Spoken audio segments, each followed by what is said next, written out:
Mighty Quad Mods, we are doing a couple things. We're installing a new MSR clutch lever and perch with hot start, a new key ignition system, because this one's kind of busted, and a new engine thumb throttle stop thing. Let's get into it.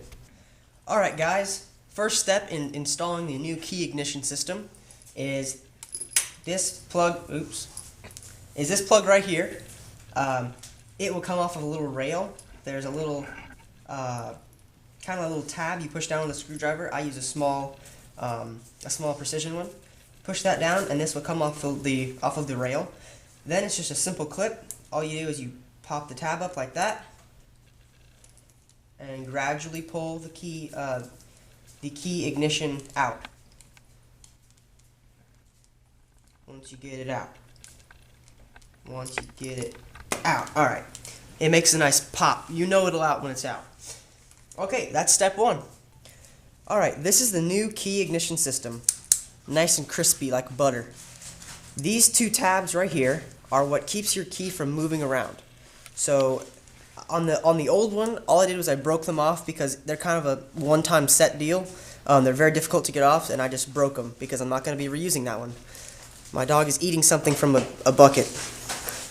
Okay, so after you break these two tabs, one on that side, one on that side, once you break those two, then you come to your old key ignition once they're out, and you just kind of shimmy it out, and it'll pop out. Okay. So now it's out. Once the key ignition is free, there's a zip tie on the actual cable. All you can do is clip that, pull it straight through the holder, and out comes your old crappy ignition system.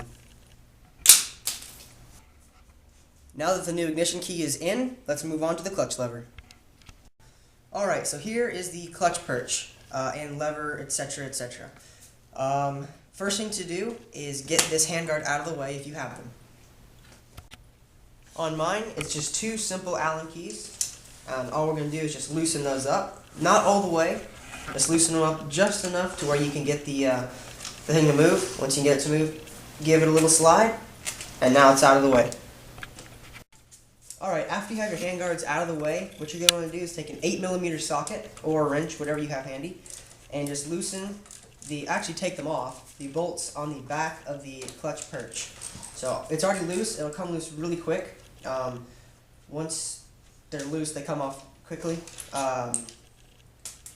We won't be using those bolts again, so we can just drop them.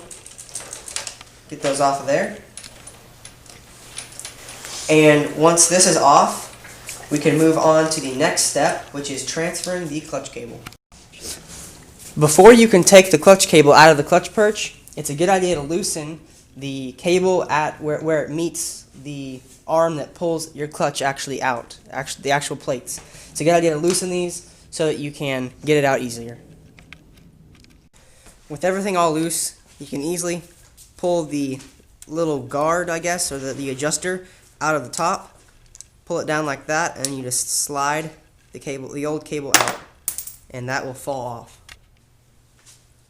Alright guys, now that I had to cut a little bit off of this, the old one, to make this one fit, but we've got the new hot start right there, all wired up, ready to go. Got the new clutch cable, all ready to go. All that's left to do is just install them. So what you gotta do is it comes with a little bit of a kind of a washer maybe, but it's just a plastic piece. Really simple to go on. You just kind of snap it over the handlebars, and then you just kind of feed you put them one on top of the other. It's really self-explanatory. Feed the bolts through, find the holes, screw it in, and you'll be a happy person.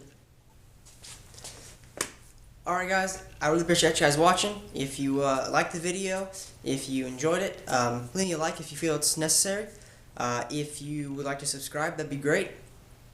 We'll be posting more videos on how to diagnose no spark, how to test pieces that might have no spark with them. So we're going to do quite a few videos on that because that's a very important topic. It's actually what we've been trying to figure out on this four-wheeler. We're pretty close. We think we might have figured it out. Won't release that to you guys until we know we have for sure, just so we don't give you guys any false information.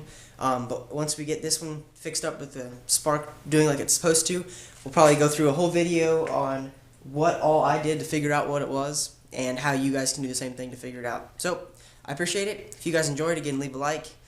Keep on the suggestions in the comment section. Keep with the feedback so we know what we can do to make it better and everything like that. And keep your eyes out for more videos to come. So I appreciate it, and I'll see you guys next time.